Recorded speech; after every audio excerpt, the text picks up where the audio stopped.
नमस्कार साथियों, आप सभी का दर्पण क्लासेज में स्वागत है। जैसा कि हम क्लास 10 के न्यू बैच 2025-26 के लिए जो पाठ्यक्रम स्टार्ट किया था उसमें हम जीव प्रक्रम के बारे में चर्चा कर रहे थे। 2 वीडियो में हमने जीव प्रक्रम का पूरा बेसिक जान लिया है। आज हम मानव पोषण के अंदर पाचन तंत्र की चर्चा करेंगे कि मानव में किस प्रकार से पाचन तंत्र की क्रिया संपन्न होती है, किस प्रकार से मानव में भोजन कौन कौन से भाग में जाता है और कौन से भाग का क्या कार्य होता है, हम इस लेक्चर में समझेंगे। इधर आपके मानव पाचन तंत्र के सारे भाग दे रखे हैं और इधर हम डायग्राम से समझेंगे कि वो पाचन तंत्र के भाग कहाँ कहाँ स्थित होते हैं। तो मैं यहाँ पे बात करूँ मानव पाचन तंत्र के भागों की, तो सबसे पहला जो भाग आता है वो मुख आता है और मुख की आपको इस पाचन तंत्र के डायग्राम में आपको स्थिति दे रखी है कि मानव का मुख हो गया ये। दूसरे भाग की मैं बात करूँ, दूसरा भाग ग्रसनी या फिर इसका दूसरा जो नाम होता है वो ग्रसिका होता है। तो यहाँ पर एक और नाम अपन इसका ध्यान रखेंगे, ग्रसनी। अगले भाग की मैं बात करूँ तो तीसरा जो भाग आएगा वो आपका ग्रासनाल आएगा। चौथे भाग की मैं बात करूँ तो आमाशय पढ़ना है आपको। आमाशय के जस्ट नीचे आपकी छोटी आंत आपको दिखाई देगी, फिर ये वाली जो संरचना आपको दिखाई देगी ये बड़ी आंत होती है और ये वाला भाग मलाशय, और मलाशय के बाद में एंड वाला जो भाग होता है वो मलद्वार या गुदा होता है। इसके अलावा जो सहायक भाग है जिसके अंदर आपका यकृत दे रखा है और आपका अग्नाशय दे रखा है, यह हमारे भोजन को पचाने में सहायक अंग होते हैं और इस प्रकार से हमारे मानव पाचन तंत्र की क्रियाविधि होती है। अब सबसे पहले मैं बात करूं तो हम इन पाचन तंत्र के भागों को डिटेल से पढ़ेंगे, किसमें क्या कार्य होता है। तो सबसे पहले मैं बात करूं मुख की, तो मुख के अंदर सर्वप्रथम भोजन को ग्रहण किया जाता है। मानव पाचन तंत्र के मुख वाले भाग में सबसे पहले मानव द्वारा मुख में भोजन ग्रहण किया जाता है और भोजन को मुख में लेने की जो प्रक्रिया कहलाती है वह कहलाती है अंतर्ग्रहण। सबसे पहले यहाँ पे डेफिनेशन आई है कि मानव द्वारा भोजन को मुख में लेने की प्रक्रिया अंतर्ग्रहण कहलाती है। अब जैसे ही भोजन मुख के अंदर प्रवेश करता है, जैसे ही भोजन मुख के अंदर प्रवेश करता है तो यहाँ पर मुख के अंदर 3 भाग आ जाते हैं। अब इसके अंदर 3 कौन कौन से भाग आएंगे इसकी मैं बात करूं तो यहाँ पर मुख के अंदर 3 जो भाग आते हैं उसके अंदर सबसे पहला जो आपके आएगा वो आएगा दांत। दूसरे भाग की मैं बात करूं तो दूसरा भाग यहाँ पे आ जाता है जीभ और तीसरा जो भाग आता है वो आता है लार। अर्थात मानव पाचन तंत्र का जो सबसे पहला भाग जिसको मुख बोला जाता है, मुख 3 भागों से मिलकर बनेगा। सबसे पहले जैसे ही भोजन प्रवेश करता है तो दांतों के द्वारा उस भोजन को छोटे छोटे टुकड़ों में तोड़ा जाता है। अब जैसे ही दांतों के द्वारा भोजन को छोटे छोटे टुकड़ों में तोड़ा जाता है तो वह छोटे छोटे टुकड़े जो होते हैं वो जीभ के ऊपर सतह प्रदान की जाती है जीभ के द्वारा, और जीभ के ऊपर ठहर जाते हैं। और जैसे ही जीभ के ऊपर ठहरेंगे तो लार जो कि एक चिकना पदार्थ होता है वह इस भोजन के साथ में मिल जाती है और उस भोजन को चिकना बना देती है। तो मुख का काम यहाँ पर इतना ही होगा कि मुख में सर्वप्रथम भोजन को ग्रहण किया जाता है और मुख में उपस्थित जो दांत होते हैं वह दांत इस भोजन के छोटे बड़े बड़े जो टुकड़े होंगे उनको छोटे छोटे टुकड़ों में तोड़ने का कार्य करता है। जैसे ही भोजन छोटे छोटे टुकड़ों में टूटेगा तो उसको ठहरने के लिए एक सतह प्रदान की जाएगी। वह सतह जो प्रदान की जाती है वो जीभ के द्वारा प्रदान की जाती है और जो लार वाला भाग है वह लार जो होती है इस भोजन को चिकना बनाने का काम करती है। तो यहाँ पर यह मुख वाला जो भाग हो गया वो आपके कंप्लीट हो गया। उसके बाद में जैसे ही भोजन चिकना बनता है तो यह भोजन इस मुख के माध्यम के बाद में यह ग्रसिका और ग्रसनी में प्रवेश कर जाता है। अब ग्रसिका या ग्रसनी की मैं बात करूं तो यह जो होता है यह होता है उभय अंग, यह कॉमन ऑर्गन होता है। अब ये उभय अंग कौन 2 अंगों से मिलकर बना होता है तो यहाँ पर एक जो भोजन की नली होती है, भोजन नली, और दूसरी जो होती है श्वास नली, भोजन नली और दूसरी श्वास नली, यह दोनों भाग यहाँ पर एक जगह पर आकर मिल जाते हैं और जहां पर भोजन नली और श्वास नली दोनों आपस में मिलती है वह वाला भाग ग्रसिका या फिर ग्रसनी कहलाती है। अब ग्रसिका या ग्रसनी क्या काम करती है, जैसे ही भोजन के टुकड़े प्रवेश करते हैं तो उनको श्वास नली में जाने से उस भोजन को रोक देती है और उस भोजन को भोजन नली में प्रवेश करवाने का जो काम किया जाता है वो किया जाता है ग्रसिका या ग्रसनी के द्वारा। तो यहाँ पर आप ये ध्यान रखोगे कि मानव पाचन तंत्र में दूसरा जो भाग आता है वो ग्रसिका या ग्रसनी आती है जो एक प्रकार का उभय अंग है। इस उभय अंग में भोजन नली और श्वास नली दोनों एक साथ मिलती है। जैसे ही भोजन मुख से ग्रसिका या ग्रसनली में प्रवेश करता है तो वह ग्रसनी से होते हुए उस भोजन को भोजन नली में प्रवेश करवाया जाता है और उसको श्वास नली में जाने से रोका जाता है। यहाँ पर जो ये उभय अंग होता है, जहां पर भोजन नली और श्वास नली दोनों आकर मिलती है, इस वाले भाग में एक ढक्कननुमा संरचना पाई जाती है और उस ढक्कननुमा संरचना को बोला जाता है एपिग्लोटिस। एपिग्लोटिस, यह एपिग्लोटिस एक प्रकार के दरवाजे का काम करता है। अब जैसे ही भोजन प्रवेश करता है तो यह एपिग्लोटिस वाला जो भाग होता है इस श्वास नली को पूरी तरीके से ढक देता है और भोजन सारा का सारा जो होता है वो भोजन नली में प्रवेश कर जाता है और इस प्रकार से गर्सिका या ग्रसनी काम करती है। अब कभी कभार क्या होता है कि कुछ भोजन के कण यहाँ भोजन नली में जाने के बजाय श्वास नली में प्रवेश कर जाते हैं और वो श्वास नली से होते हुए वो फेफड़ों में प्रवेश कर जाते हैं। वह जो भोजन के कण होते हैं वह फेफड़ों में प्रवेश कर जाते हैं और फेफड़े उन भोजन के कणों को इग्नोर या इनकार कर देते हैं और वापस वही भोजन के कण इन फेफड़ों के माध्यम से वापस श्वास नली में आ जाते हैं और इसके कारण हमें कभी कभार हिचकी आती है जब हम जल्दबाजी में भोजन करते हैं।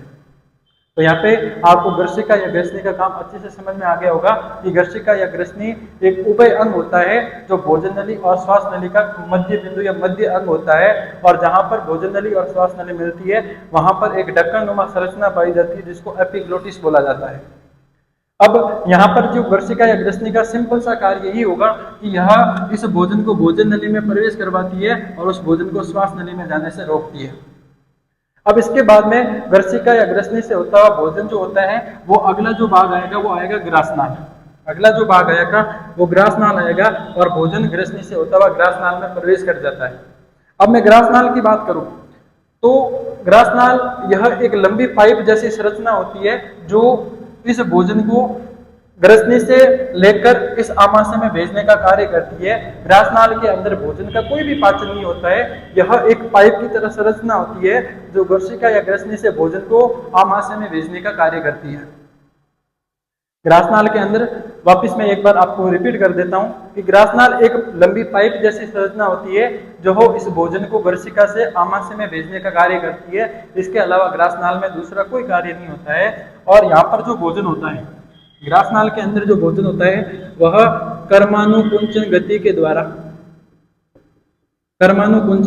द्वारा आगे की तरफ प्रवेश करता है। यह गति क्योंकि आमाशय जो होता है वह बहुत कोमल अंग होता है और इसके कारण जो भोजन के कण होते हैं वो तेजी से गति इसलिए नहीं कर पाते हैं क्योंकि यहाँ पर एक कर्मानुकुंचन गति हो जाती है।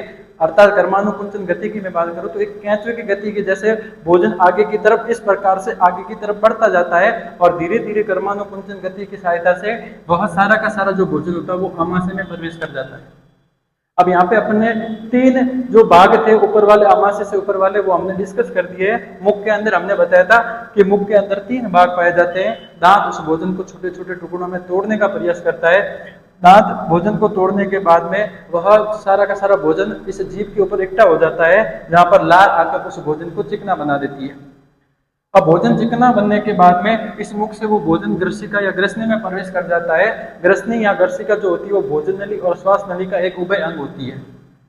यहाँ पर श्वास नली और भोजन नली दोनों आकर मिलती है। अब ये ग्रसिका या ग्रसनी जो होती है वह इस भोजन को भोजन नली में प्रवेश करवाती है और उस भोजन को श्वास नली में जाने से रोकती है। यहाँ पर एक ढक्कननुमा संरचना पाई जाती है जो भोजन नली और श्वास नली के मध्य बिंदु पे पाई जाती है जिसको एपिग्लोटिस बोला जाता है और ये एपिग्लोटिस भोजन के समय इस श्वास नली को ढकने का काम करता है। इसके बाद में ग्रसिका या ग्रसनी से वह भोजन ग्रासनाल में प्रवेश कर जाता है और वह ग्रासनाल जो होता है एक लंबी पाइप जैसी संरचना होती है जो उस भोजन को आमाशय में भेजने का कार्य करती है। आई होप आपको मुख, ग्रसनी और ग्रासनाल के बारे में अच्छे से समझ में आ गया होगा। अब आगे मैं डिस्कस करूं तो अगला जो अपना जो भाग आएगा वो आएगा आमाशय। तो हम आगे जो चर्चा करेंगे वो करेंगे आमाशय के बारे में।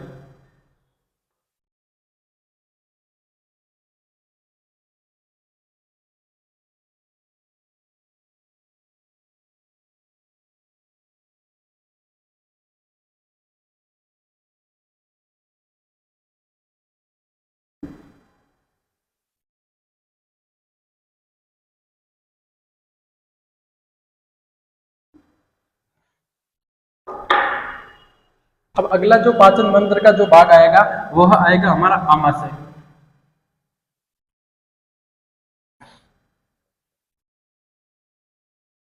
अब आमाशय एक थैली नुमा संरचना होती है जिसमें भोजन पूरा का पूरा एकत्रित होता है। अर्थात यहाँ पर आमाशय की मैं बात करूं तो इसकी जो संरचना होती है, इसकी जो संरचना होती है वह होती है थैलीनुमा, थैलीनुमा संरचना।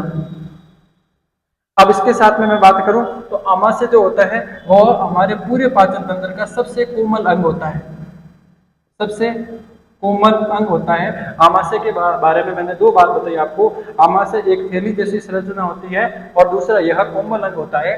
तीसरे पॉइंट की मैं बात करूं तो जो भोजन ग्रास नाल से आमाशय में प्रवेश करता है वो पूरा का पूरा जो भोजन स्टोर होता है, जो एकत्रित होता है वह आमाशय के अंदर होता है। तो आमाशय का जो कार्य होता है वो होता है भोजन का भंडारण करना, भोजन का भंडारण करना,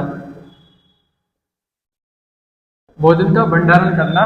अब ये भोजन जो होता है, अगर हम खाना खाते हैं और वो आमाशय के अंदर भोजन प्रवेश करता है तो ये जो भोजन होता है वो लगभग 2 से 3 घंटे, 2 से 3 घंटे यहाँ पे ठहर सकता है, ठहर सकता है। अर्थात आमाशय की जो कैपेसिटी या जो आमाशय की अवधि होती है वो भोजन को बिना पचाए 2 से 3 घंटे स्टोर कर सकता है। यहाँ पर 3 पॉइंट मैंने बताए। सबसे पहले आमाशय की जो संरचना होती है वो होती है थैलीनुमा। दूसरी में बात करूं तो आमाशय हमारे पूरे पाचन तंत्र का सबसे कोमल अंग होता है और इसके अंदर मैं बात करूं तो आमाशय का जो कार्य होता है वो होता है भोजन का भंडारण करना। अर्थात यह भोजन को बिना पचाए 2 से 3 घंटे यहाँ पर एकत्रित कर सकता है, ठहर सकता है यहाँ पर भोजन। इसके बाद में मैं बात करूं तो इसके आमाशय की आकृति की मैं बात करूं, आमाशय की आकृति की मैं बात करूं तो इसकी जो आकृति होती है वो होती है अंग्रेजी वर्णमाला के जे के आकार की। ये जो आपको संरचना दिखाई दे रही है वो जे के आकार की दिखाई देती है, इसलिए आमाशय की जो आकृति जो मानी गई वो जे के आकार की मानी गई है। ये वाली बात आपको समझ में आ गई होगी। अब यहाँ पर जैसे ही भोजन एकत्रित होता है, यहाँ पर आमाशय में जैसे ही भोजन एकत्रित होता है तो यहाँ पर जो ये आमाशय की जो दीवार दिखाई देती है आपको, ये वाली जो आपको दीवार दिखाई दे रही है, इस आमाशय की दीवार से, इस आमाशय की दीवार से एक रस स्रावित होता है। यहाँ पर रस इसलिए स्रावित होता है क्योंकि आमाशय की जो दीवारें होती है, आमाशय की जो दीवार होती है, आमाशय की दीवार, यहाँ पर आमाशय की दीवार में पाई जाती है जठर ग्रंथियां। कौन सी ग्रंथियां? जठर ग्रंथियां पाई जाती है। और ये जो जठर ग्रंथियां होती है, ये जठर जो ग्रंथियां होती है यह एक रस का श्रावण करती है और इस रस का जो नाम होता है वो होता है जठर रस। मैं यहाँ पे ये बात कर रहा हूँ कि जो ये आमाशय की जो दीवारें होती है, इन आमाशय की दीवारों से एक ग्रंथियां पाई जाती है जिनका नाम होता है जठर ग्रंथियां, और इन जठर ग्रंथियों के अंदर पाया जाता है जठर रस। अब इस जठर रस के अंदर टोटल 3 पदार्थ शामिल होते हैं। इस जठर रस के अंदर टोटल 3 पदार्थ होते हैं। सबसे पहला जो होता है वो होता है हाइड्रोक्लोरिक अम्ल, जिसको HCl बोला जाता है। दूसरी में बात करूं तो यहाँ पे पाया जाता है श्लेष्मा, और तीसरी में बात करूं तो यहाँ पर प्रोटीन पाचक जो एंजाइम होता है जिसको पेप्सिन बोला जाता है, पेप्सिन भी यही से स्रावित होता है आमाशय की दीवारों से।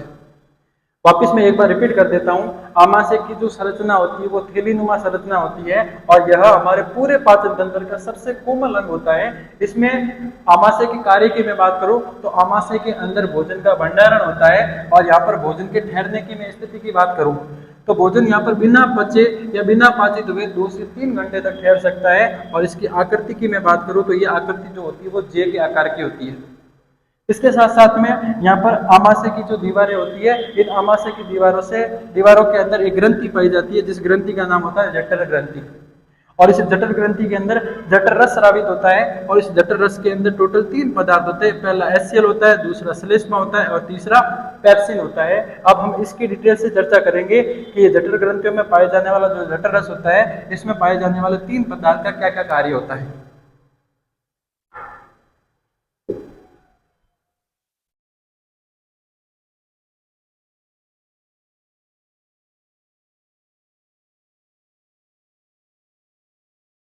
अब मैंने अभी आपसे चर्चा की थी कि आमाशय की जो दीवारें होती है, आमाशय की जो दीवार होती है, इन आमाशय की दीवार में पाई जाती है जठर ग्रंथियां।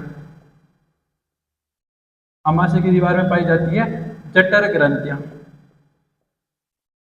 और इन जठर ग्रंथियों से एक रस स्रावित होता है जिसका नाम होता है जठर रस। आमाशय की दीवारों से जठर ग्रंथियां जो पाई जाती है, इनके अंदर जो पाया जाता है वो पाया जाता है जठर रस। और ये जठर रस टोटल 3 प्रकार के पदार्थों का श्रावण करता है। सबसे पहले ये करता है HCl अम्ल का। एसियल अम्ल जिसको बोला जाता है हाइड्रोक्लोरिक अम्ल, हाइड्रोक्लोरिक अम्ल। दूसरी मैं बात करूं तो यहाँ पर जो स्रावित होता है वो होता है श्लेष्मा। और तीसरी मैं पॉइंट की मैं बात करूं तो यहाँ पर एक प्रोटीन को पचाने वाला जो एंजाइम होता है, तो यहाँ पर तीसरा जो होगा वो होगा प्रोटीन पाचक एंजाइम। और प्रोटीन पाचक जो एंजाइम होता है उसका नाम होता है पेप्सिन, पेप्सिन। तो यहाँ पर आप ध्यान रखोगे कि आमाशय की दीवारों में जठर ग्रंथियां पाई जाती है और इन जठर ग्रंथियों के द्वारा एक जठर रस का स्रावण होता है। इस जठर रस के अंदर टोटल 3 पदार्थ होते हैं। अब यहाँ पर जो HCl आपको हाइड्रोक्लोरिक अम्ल दिखाई दे रहा है, इसके मुख्य 2 कार्य होते हैं। इसके 2 मुख्य कार्य ये होते हैं कि पहला तो ये भोजन के साथ आए सूक्ष्म जीवों को मारता है, भोजन के साथ आए सूक्ष्म जीवों को मारना, सूक्ष्म जीवों को मारना। दूसरे पॉइंट की मैं बात करूं तो ये जो होता है भोजन को गलाने का कार्य करता है, भोजन को गलाने का कार्य। और तीसरे एक और कार्य की बात की जाती है कि ये पूरे भोजन को अम्लीय बनाता है। तो यहाँ पर आप HCl का काम ध्यान रखोगे। HCl पहला काम जो भोजन के साथ में वातावरण से सूक्ष्म जीव जो भोजन के साथ में प्रवेश कर जाते हैं वह इस भोजन सूक्ष्म जीवों को मारने का कार्य करता है। दूसरा इस भोजन को गलाने का जो कार्य किया जाता है वह किया जाता है HCl के द्वारा। अब कभी कभार क्या होता है, जो ये जठर रस होता है जिसमें HCl पाया जाता है ये अधिक स्रावित हो जाता है और अधिक स्रावित होने के कारण ये आमाशय की दीवारों को नुकसान पहुंचा सकता है। तो इस आमाशय की दीवार की सुरक्षा करने के लिए, इस आमाशय की दीवार की सुरक्षा करने के लिए एक रस का स्रावण होता है और उस रस का स्रावण जो नाम होता है वो होता है श्लेष्मा। ये श्लेष्मा एक सुरक्षा का कार्य करता है और सुरक्षा का कार्य इस प्रकार से करता है कि इस HCl की मात्रा को नियंत्रित करने के लिए यह श्लेष्मा पाया जाता है और ये श्लेष्मा पूरे इस आमाशय की दीवारों के चारों ओर रक्षा या सुरक्षात्मक कवच के रूप में स्थापित हो जाता है, जो इस HCl से इस दीवारों को हानि ना पहुंचे। तो HCl से आमाशय की दीवारों की जो सुरक्षा करने का जो काम होता है वह काम होता है श्लेष्मा का। आपको HCl का कार्य और श्लेष्मा का कार्य समझ में आ गया होगा। तीसरे में प्रोटीन की बात करूं, प्रोटीन पाचक एंजाइम पेप्सिन की बात करूं तो यह भी जठर रस के द्वारा स्रावित होती है, क्योंकि हमारे भोजन के मुख्य तो जो घटक होता है वो कार्बोहाइड्रेट, वसा और प्रोटीन होता है। तो इस प्रोटीन को पचाने के लिए आमाशय की जो दीवारें होती है इनमें जो जठर रस होता है वह एक प्रोटीन पाचक एंजाइम को स्रावित करता है और जिसका नाम पेप्सिन होता है। इस पेप्सिन का जो कार्य होता है वो कार्य होता है प्रोटीन को पचाने का। आपको आमाशय की दीवार से जो जठर ग्रंथियां पाई जाती है जिसमें जठर रस पाया गया उसके द्वारा जितने भी 3 पदार्थ थे वो किस प्रकार से स्रावित होते हैं और इनके क्या कार्य होते हैं वो आपको समझ में आ गया होगा। अब यहाँ पर भोजन 2 से 3 घंटे ठहरने के बाद में पूरी तरीके से अम्लीय हो जाता है, वह भोजन गल जाता है और भोजन गलने के बाद में वह जो भोजन प्रवेश करता है वो प्रवेश करता है छोटी आंत के अंदर। तो अगला जो भाग आएगा हमारा वह आएगा छोटी आंत।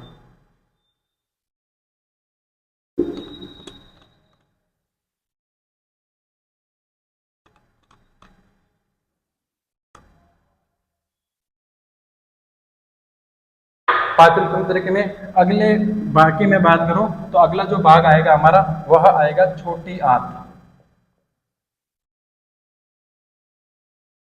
अब छोटी आंत के बारे में मैं बात करूं तो यह एक कुंडलित संरचना होती है और इस पूरे पाचन तंत्र के सबसे बड़े भाग की मैं बात करूं तो सबसे बड़ा जो भाग होता है वो हमारा होता है छोटी आंत।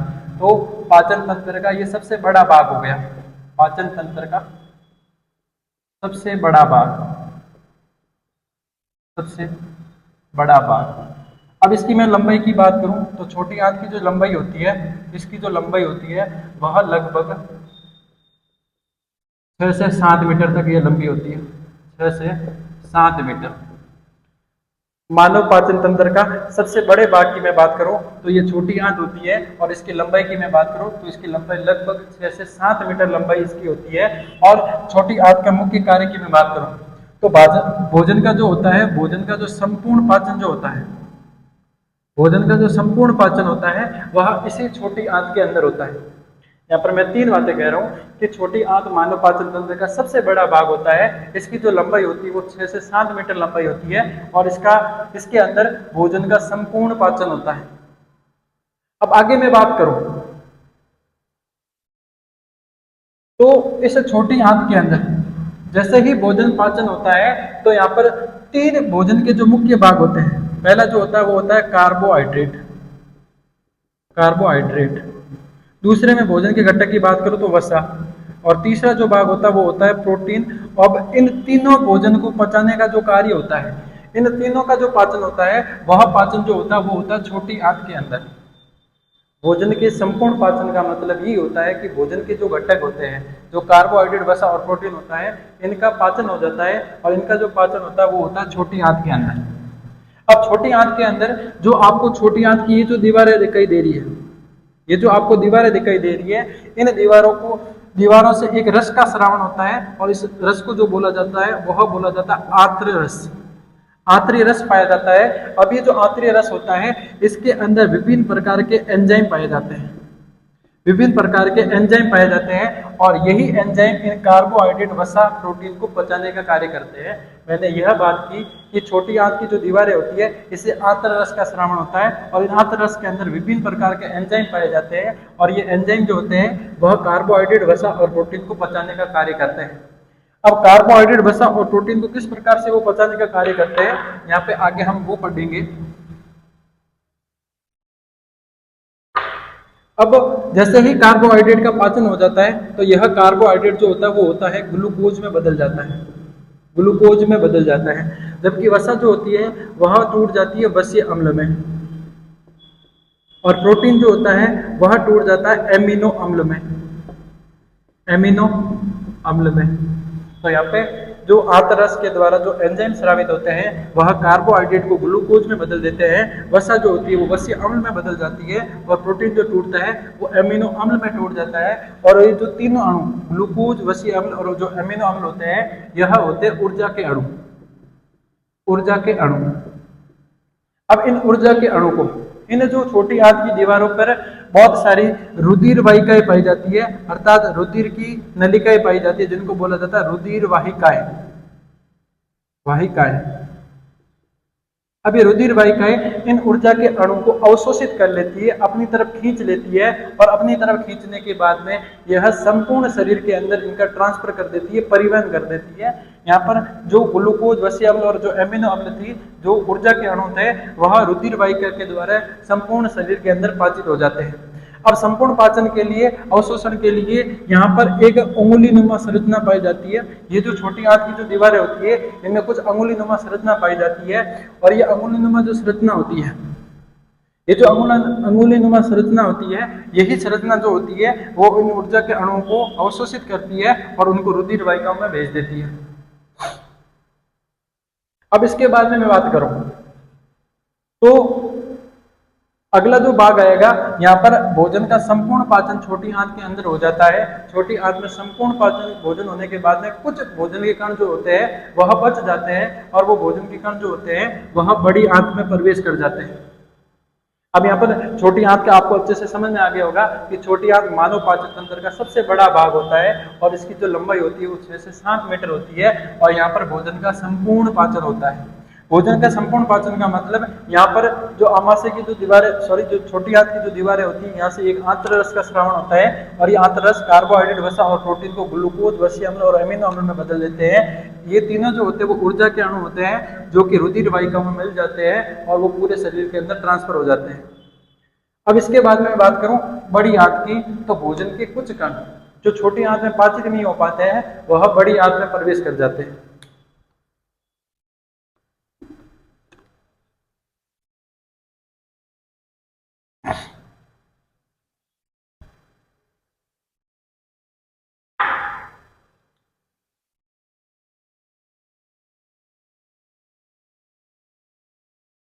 अब अगला जो भाग आएगा वह बड़ी आंत आएगा और बड़ी आंत जो होता है वो पाचन तंत्र का सबसे छोटा भाग होता है। पाचन तंत्र का सबसे छोटा भाग, सबसे छोटा भाग होता है। अब छोटा भाग होता है, इसकी लंबाई की मैं बात करूं तो इसकी जो लंबाई होती है वह लगभग होती है 1.5 मीटर। लंबाई जो होती है वह होती है 1.5 मीटर। छोटी आंत में से जो भोजन कुछ बच जाता है, जिनका पाचन नहीं हो पाता, वो बड़ी आंत में चला जाता है और बड़ी आंत पाचन तंत्र का सबसे छोटा भाग होता है जिसकी जो लंबाई होती है वो लगभग 1.5 मीटर होती है। अब इसके साथ साथ में यहाँ पर मैं बात करूं तो बड़ी आंत के अंदर जो भोजन आता है उस भोजन में से अपशिष्ट पदार्थ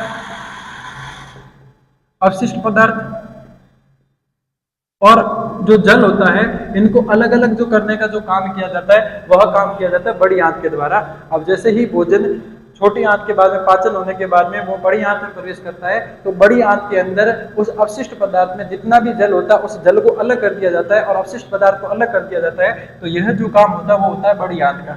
बड़ी आंत के अंदर मुख्य कार्य यही ध्यान रखोगे कि भोजन में से अपशिष्ट पदार्थ को अलग करना और जल को अलग अलग करने का जो काम होता है वो काम होता है बड़ी आंत का। उसके बाद में मैं आगे बात करूं तो जितने भी अपशिष्ट पदार्थ जो होते हैं वह अपशिष्ट पदार्थ एक भाग में इकट्ठे हो जाते हैं और उस भाग का नाम जो होता है वो होता है मलाशय। अर्थात मलाशय पाचन तंत्र का वह भाग होता है जहां पर सारे के सारे अपशिष्ट पदार्थ इकट्ठे हो जाते हैं और यह अपशिष्ट पदार्थ जो इकट्ठे होते हैं उस पदार्थ का नाम होता है मलाशय।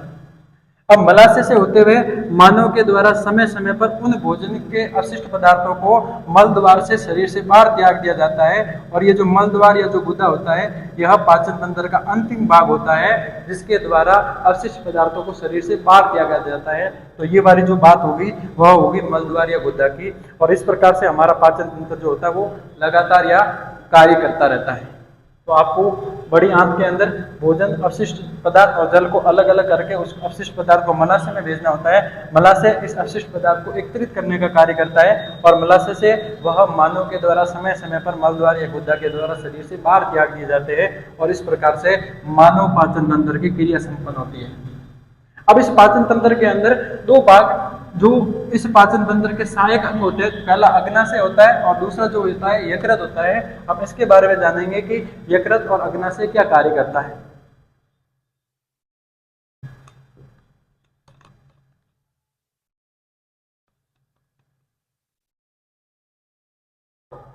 अब हमारे इस पूरे पाचन तंत्र के अंदर दो सहायक अंग होते हैं। इन दो सहायक अंगों के नाम क्या है वो जो आपको इस चित्र के अंदर दिखाई दे रहे हैं। एक पहला जो अंग होता है वह होता है हमारा यकृत और दूसरा जो होता है वह होता है अग्नाशय।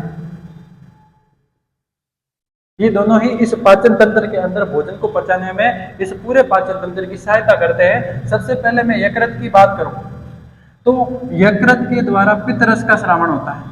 यकृत के द्वारा पित्तरस का स्रावण होता है और ये जो पित्तरस होता है यह एक थैलीनुमा संरचना पाई जाती है जिसको बोला जाता है पित्ताशय और इस पित्ताशय के अंदर ये एकत्रित हो जाता है। सबसे पहला सहायक अंग इस पाचन तंत्र के सहायक अंग की मैं बात करूं तो यकृत होता है। इस यकृत के अंदर पित्तरस पाया जाता है और ये पित्तरस पूरा का पूरा जो इकट्ठा होता है वो होता है पित्ताशय के अंदर। यकृत के द्वारा पित्तरस का स्रावण और इस पित्तरस को इकट्ठा करने का जो काम किया जाता है वो किया जाता है पित्ताशय के द्वारा। अब इस पित्तरस की मैं कार्य की बात करूं, इस पित्तरस के कार्य की मैं बात करूं तो यह भोजन के जो बड़े बड़े अणु होते हैं, भोजन के जो बड़े बड़े अणु होते हैं, भोजन के बड़े बड़े जो अणु होते हैं, भोजन के जो बड़े बड़े अणु होते हैं उन बड़े बड़े अणु को छोटे छोटे अणुओं में तोड़ने का कार्य करता है। छोटे छोटे अणुओं में तोड़ना, अणुओं में तोड़ना। यकृत के द्वारा जो पित्तरस स्रावित होता है वो पित्तरस पित्ताशय में इकट्ठा हो जाता है और जैसे ही भोजन के बड़े बड़े अणु जब पाचन के लिए तैयार होते हैं तो उन भोजन के बड़े बड़े अणुओं को छोटे छोटे अणुओं में तोड़ने का जो कार्य किया जाता है वह किया जाता है पित्तरस के द्वारा। और इस प्रकार से हमारे इस पाचन तंत्र के सहायक अंग में यकृत की भूमिका होती है। दूसरी में अग्नाशय की बात करूं तो अग्नाशय के द्वारा एक रस का स्रावण होता है और उस रस का जो नाम होता है वो होता है अग्नाशयी रस। अग्नाशय रस होता है। अभी अग्नाशय रस जो होता है ये दो कार्य करता है। वह दो कार्य कौन कौन से हैं? अब इस अग्नाशय रस के अंदर दो कार्य किए जाते हैं। एक तो वसा को पचाने का, वसा का पाचन, और दूसरा जो होता है वह होता है प्रोटीन का पाचन, प्रोटीन का पाचन। अब वसा के पाचन के लिए यहाँ पर एक एंजाइम आता है जिस एंजाइम का नाम होता है लाइपेज। तो ये लाइपेज एंजाइम का जो स्रावण होता है वो अग्नाशय रस के द्वारा होता है, जबकि प्रोटीन को पचाने के लिए यहाँ पर पाया जाता है ट्रिप्सिन। ट्रिप्सिन यहाँ पे मैं ये बात कर रहा हूँ कि सहायक अंग में यकृत को अपन ने देख लिया कि पित्तरस का स्राव होता है, पित्ताशय में एकता होता है, और पित्तरस हमेशा भोजन के बड़े बड़े अणुओं को छोटे छोटे अणुओं में तोड़ने का कार्य करता है, जबकि अग्नाशय के अंदर अग्नाशय रस पाया जाता है, और इस अग्नाशय रस के अंदर वसा का पाचन जो होता है वह लाइपेज के द्वारा किया जाता है, और प्रोटीन का जो पाचन किया जाता है वह किया जाता है ट्रिप्सिन के द्वारा। अब यहाँ पर इसकी मैं बात करूं भोजन के बड़े बड़े अणुओं की, तो भोजन के अंदर एक भोजन का घटक पाया जाता है जो पाया जाता है वसा, और इस वसा को तोड़ने के लिए यहाँ पर इस पाचन तंत्र की जो सहायता करता है वो करता है यकृत। यकृत के अंदर जो पित्तरस होता है, यही पित्तरस इस वसा की बड़े बड़े जो अणु होते हैं उनको छोटे छोटे अणुओं में तोड़ने का कार्य करता है, जबकि अग्नाशय के अंदर पाया जाने वाला जो अग्नाशय रस होता है वह वसा के पाचन के लिए लाइपेज एंजाइम को स्रावित करता है, जबकि प्रोटीन को बचाने के लिए यहाँ पर ट्रिप्सिन एंजाइम का श्रावण करता है। यहाँ पे ये वाली बातें समझ में आ गई होगी। और यहाँ पर हमने जो मुख वाला भाग जो पढ़ा था, मुख वाला जो भाग पढ़ा था, यहाँ पर मुख के अंदर एक और एंजाइम पाया जाता है जिसका नाम होता है एमिलेस। एक और एंजाइम आता है जिसका नाम होता है एमिलेस, और एमिलेस भी भोजन के जो बड़े बड़े अणु होते हैं, भोजन के जो बड़े बड़े अणु होते हैं उन बड़े बड़े अणुओं को छोटे छोटे अणुओं में तोड़ता है, भोजन के बड़े अणुओं को छोटे अणुओं में तोड़ता है, छोटे अणुओं में तोड़ने का जो कार्य किया जाता है वह किया जाता है एमिलेस के द्वारा। और इस प्रकार से ये सहायक अंग भी इस पाचन तंत्र की पाचन की क्रिया में सहायक होते हैं, और इस प्रकार से हमारा पाचन तंत्र की जो क्रियाविधि होती है वह संपूर्ण होती है। अच्छे से आपको समझ में आ गया होगा। आई होप आपने मानव पाचन तंत्र को बहुत अच्छे से पढ़ा और आपको पाचन तंत्र की पूरी क्रियाविधि अच्छे से समझ में आएगी, और इसके कौन कौन से भाग क्या क्या कार्य करते हैं वो भी आपको अच्छे से समझ में आया। आज के लेक्चर में इतना ही। आप हमारे दर्पण क्लासेज यूट्यूब चैनल को जरूर सब्सक्राइब करें, और साथ साथ में इस लेक्चर के जितने भी पीडीएफ हैं, जो आपको पीडीएफ जो मिलेंगे वह हमारे दर्पण क्लासेज जोधपुर के टेलीग्राम चैनल पे मिलेंगे। इस टेलीग्राम चैनल की जो लिंक दे रखी है वह आपके इस लेक्चर के साथ में दी जाएगी। आप उसको क्लिक करके हमारे टेलीग्राम चैनल पे दर्पण क्लासेज जोधपुर के टेलीग्राम चैनल को जरूर सब्सक्राइब करें, ताकि आपको रेगुलर पीडीएफ मिल सके। आज के लेक्चर में इतना ही। Thank you.